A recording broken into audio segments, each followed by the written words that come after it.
Good evening सभी को, good evening. Bharat के स्वर्णिम इतिहास में आपका एक बार फिर से स्वागत है। जैसे कि हमारे मध्य प्रदेश की संख्या चल रही थी, उसी में हम बात करने वाले हैं मध्य प्रदेश का जो इतिहास चल रहा है महाजनपद काल के समय का, उसके बारे में हम अध्ययन कर रहे थे। या हम एक प्रकार से स्टोरी के माध्यम से क्या है, मगध जो महाजनपद काल था उसमें मध्य प्रदेश की स्थिति कैसी थी और वहाँ पर क्या है, कौन कौन से उसमें जो आज के संदर्भ में जो सिटी हैं, आज के संदर्भ में जो यहाँ हमारे शहर हैं, उस पुराने जो समय था उसमें उनका क्या नाम था और आज इनका जो नया नाम है वो क्या था, और उस समय कौन कौन से राजवंश थे उसके बारे में हम अध्ययन कर रहे थे। तो मगध के काल में ही क्या है, हमने शुंग वंश तक पढ़ लिया था। और उस समय क्या है, हमारे यहाँ जो अवंती का राजा था, मतलब जो मध्य प्रदेश अवंती, जो मध्य प्रदेश में दो यहाँ पर क्या है जनपद हुए थे, आप लोगों को पता है। एक हुआ था अवंती और दूसरा हुआ था चेदी।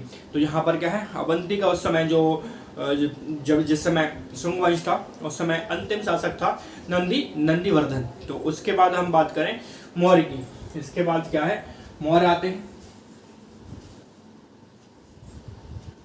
मौर्य डायनेस्टी आती है।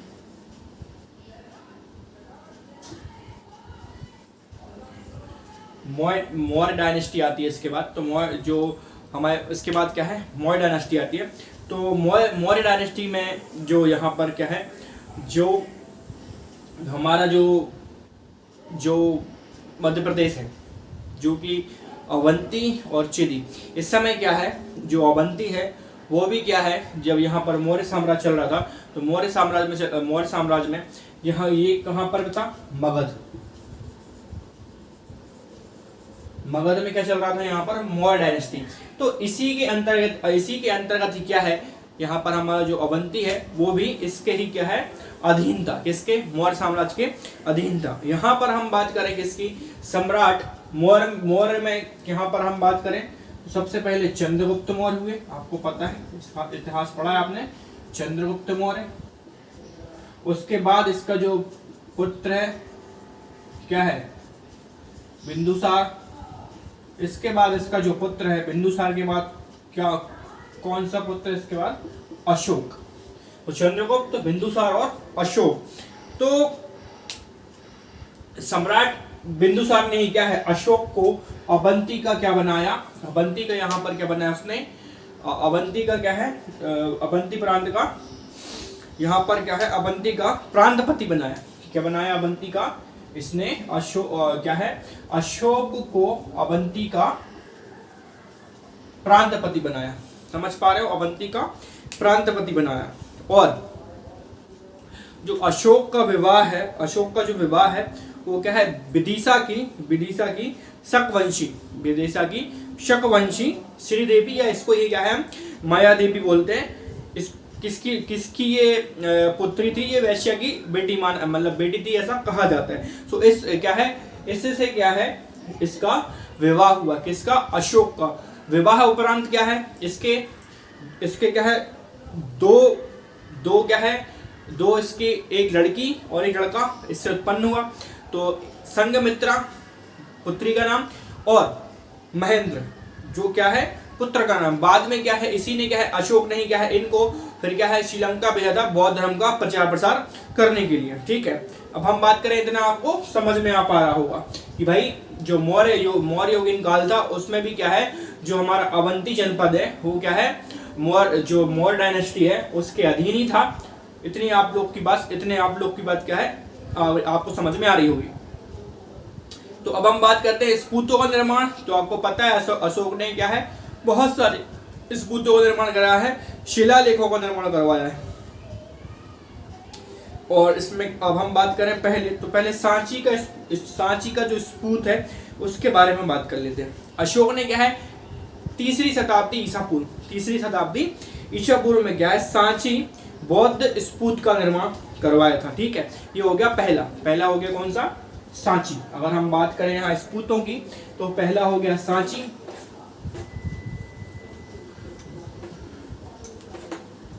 पहला हो गया यहाँ पर सांची स्तूप।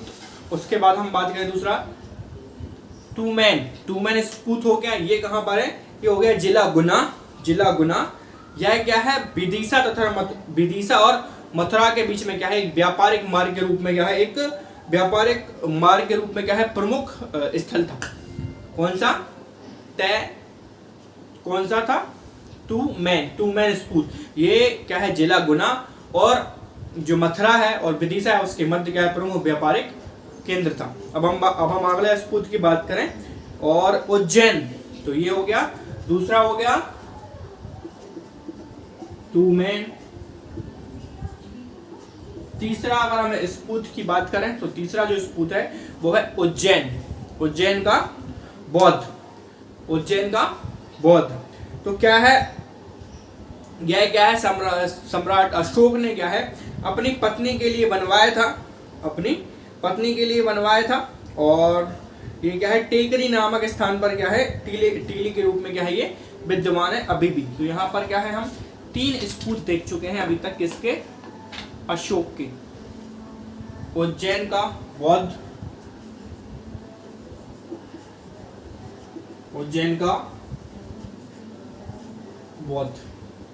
3 स्पूत। इसके बाद हम बात करें कसरावद। इसके बाद हम बात करें अगले जो स्पूत है कसरावद। इसके बाद ये क्या है, जिला खरगोन में है। इतवर्डी के नाम पर, इतवर्डी टीले में क्या है, इसका उत्खनन हुआ था। और क्या है, यहाँ से 11 मौर्यकालीन स्पूत प्राप्त हुए थे। अगर हम स्पूत की बात करें, देव कोठार के स्पूत हम बात करें, ये क्या है, जिला रीवा में स्थित है। उसके बाद हम बात करें पनगुड़िया स्पूत, ये कहाँ है, सीहोर में है। और दक्षिणापथ युक्त स्पूत प्राप्त हुआ है इससे, ये सीहोर में है, दक्षिणापथ। अगर हम बात करें आगे, सांची काकनाबाद गोट, ये कहाँ पर है, खोज करता है कौन है, इसके जनरल टेलर। 1818 में क्या है, इस स्पूत को खोजा गया था। और मेजर कोल ने क्या है, एक स्तंभ को भरवाया था। और उसके क्या है, जो दक्षिण पश्चिम है तोरण, उसके द्वार तथा क्या है, तीन यहाँ पर क्या है, उसके 3 जो क्या है, जो तोरण है उसको भी क्या है, भरवाया था यहाँ पर। उसके बाद हम बात करें, यहाँ पर क्या है, 3 स्पूत मिले हैं, एक विशाल है तथा 2 लघु शिला है। ठीक है, अब हम बात करें और स्पूत में क्या है, भगवान बुद्ध के बारे में दिया है। भगवान बुद्ध के जो 2 शिष्य हैं, कौन है, सरिपुत्र है ना, और दूसरा कौन है, महामोदलायन के क्या है, दांत के विशेष यहाँ मिले हैं। ठीक है, और सम्राट अशोक के समय क्या है, ईंटों की सहायता से क्या है, ये हमारा जो स्पूत है उसको बनाया गया था।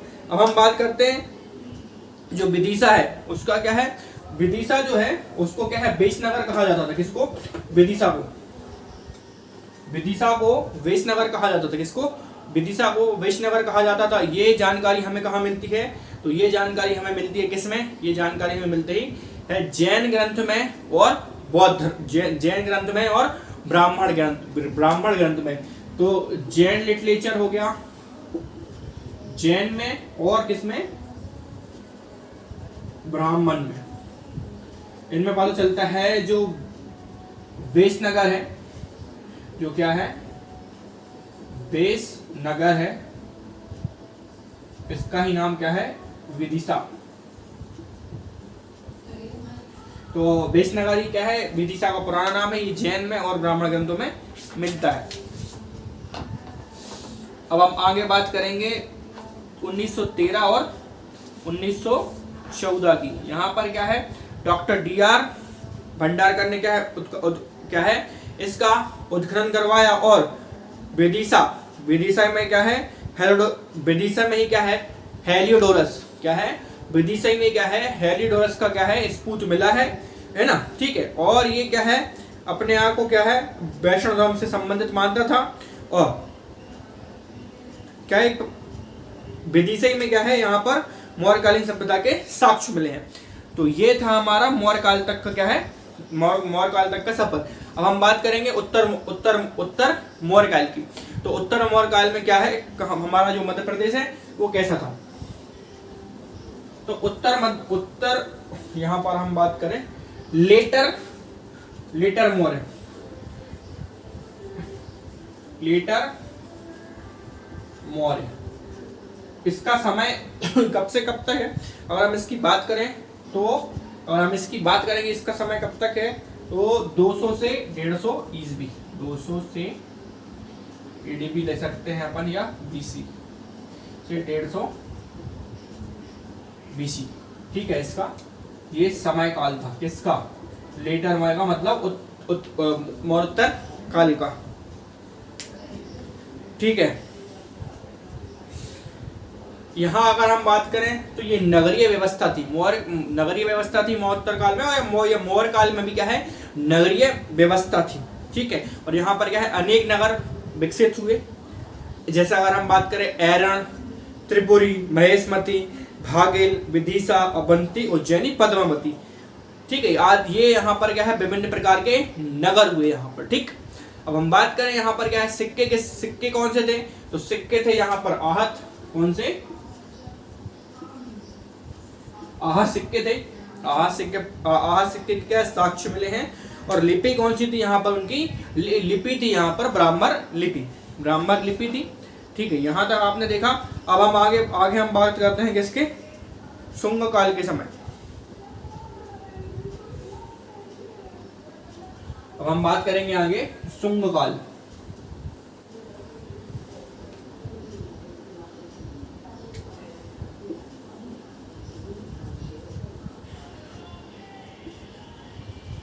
शुंग काल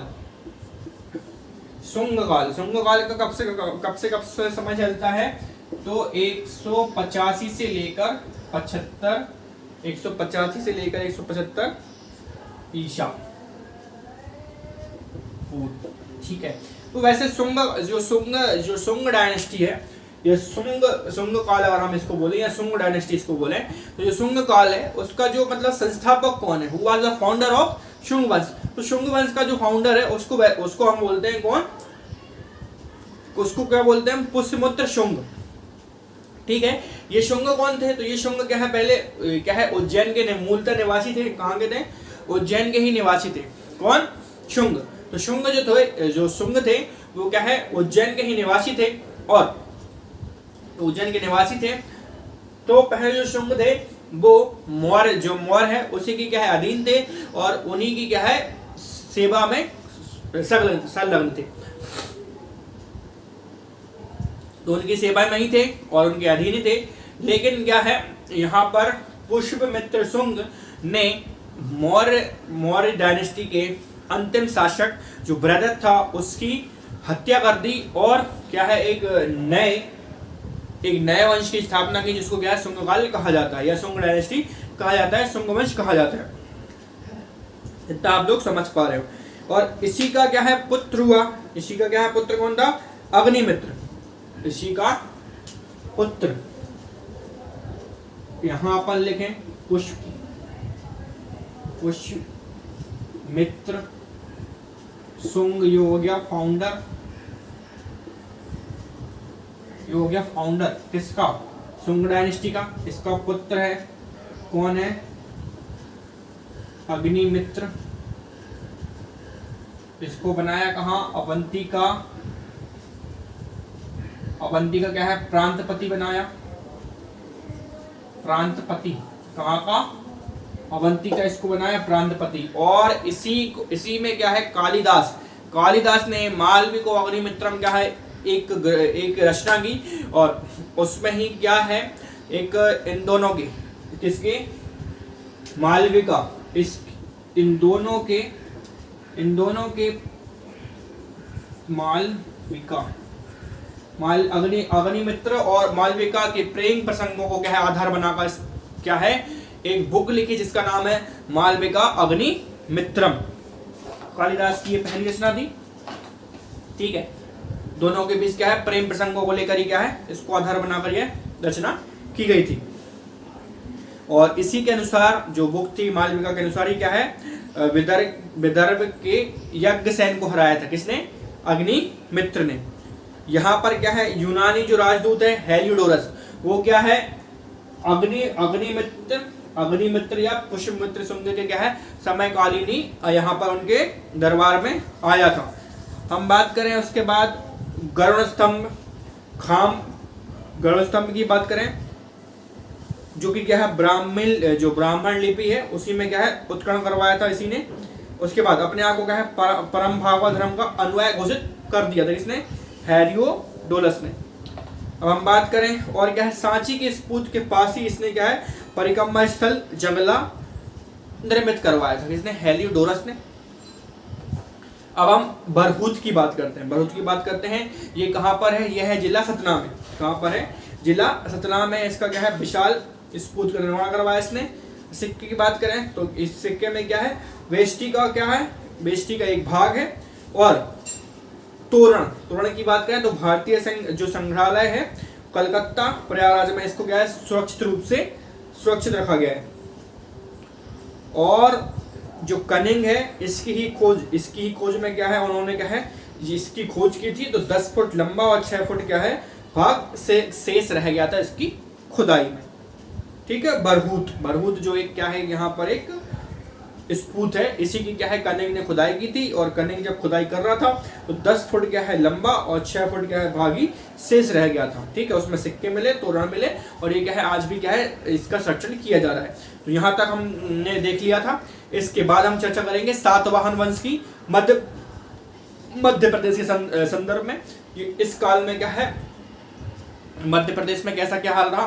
तो यहाँ पर अगर क्या है आपको ये जो स्टोरी है या जो स्टोरी के रूप में जो आप यहाँ पर सुन रहे थे, अगर आपको समझ में आता है तो इसको क्या है इस सीरीज को आप क्या है लगातार देख सकते हैं। और आपको यहाँ पर क्या है सिर्फ सुनना है, लिखने का काम तो है नहीं। आप क्या है इसको सुनते ही क्या है आप आसानी से क्या है समझते जाओगे। तो जो इसको क्या है ऑडियोबल भी एक समझ कर क्या है आप इसको देख सकते हो। तो तब तक के लिए धन्यवाद। और अगर आपको वीडियो पसंद आई तो लाइक शेयर सब्सक्राइब और आगे भी इसको वीडियो को पहुंचा सकते हैं आप। धन्यवाद।